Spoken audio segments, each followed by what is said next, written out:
বৈষম্য বিরোধী আন্দোলনে দায়ের হওয়া হত্যা মামলায় গ্রেফতার কন্টেন্ট ক্রিয়েটর তৌহিদ আফ্রিদি এখন রিমান্ডে। গ্রেফতারের পর একের পর এক চাঞ্চল্যকর তথ্য বেরিয়ে আসছে তার অতীত ও কর্মকাণ্ড নিয়ে। ইউটিউবার হিসেবে যাত্রা শুরু 2015 সালে।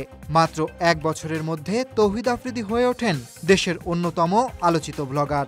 ইউটিউবে তার সাবস্ক্রাইবারের সংখ্যা এখন 63 লাখেরও বেশি। কিন্তু জনপ্রিয়তার আড়ালে গড়ে উঠেছিল ভয়ঙ্কর এক অপরাধ সাম্রাজ্য।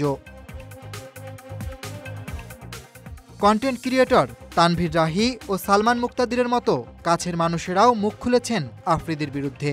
সমালোচকরা বলছেন, ক্যামেরার সামনে গুড বয় ইমেজ দেখালেও আড়ালে তিনি ছিলেন পুরো দস্তুর ব্যাড বয়। অভিযোগ উঠেছে, বাবার টিভি চ্যানেলের প্রভাব আর ক্ষমতাসীন দলের শীর্ষ পর্যায়ের সঙ্গে ঘনিষ্ঠ সম্পর্ক কাজে লাগিয়ে গড়ে তুলেছিলেন give and take syndicate. Blackmail, নারী কেলেঙ্কারি, মাদক ব্যবসা, দখলবাজি থেকে শুরু করে হত্যার মতো অপরাধেও তার সম্পৃক্ততার তথ্য মিলেছে তদন্তে বেরিয়ে এসেছে অন্তত অর্ধশত তরুণীকে প্রতারণা ও জোরপূর্বক অনৈতিক কাজে বাধ্য করেছে আফ্রিদি।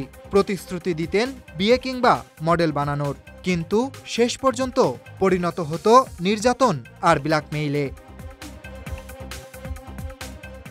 তার ক্ষমতার উৎস ছিল সাবেক স্বরাষ্ট্রমন্ত্রী আসাদুজ্জামান খান কামাল ও ডিবির সাবেক প্রধান হারুন আর রশিদের সঙ্গে বিশেষ সম্পর্ক। অভিযোগ আছে, আফ্রিদির ইশারাতেই ডিবি অফিসে নির্যাতন চালানো হতো নির্দিষ্ট ব্যক্তিদের উপর। অন্যদিকে প্রভাবশালী নেতাদের জন্য নারী সরবরাহ ও বিভিন্ন সুবিধা নিশ্চিত করতেন আফ্রিদি। দুদকের তদন্তে ইতিমধ্যে সাবেক স্বরাষ্ট্রমন্ত্রীর পরিবারের নামে শত কোটি টাকার অবৈধ সম্পদের প্রমাণ পাওয়া গেছে।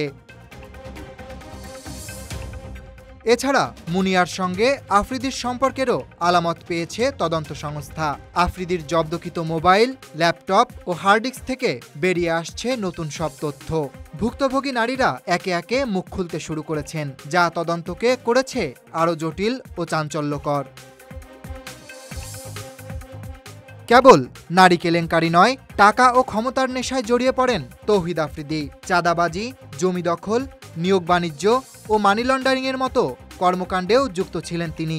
কোটি কোটি টাকার অবৈধ সম্পদের খোঁজ এখন তদন্তের আওতায়।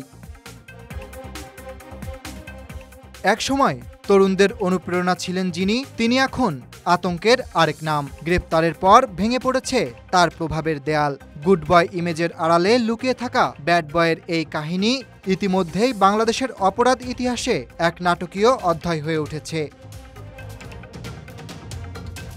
তৌহিদ আফ্রিদি ইস্যুতে তদন্ত চলছে নানা দিক ঘিরে। রিমান্ডে তিনি কি বলছেন আর তদন্তকারীরা কি খুঁজে পাচ্ছেন, সব নজর এখন সেদিকেই।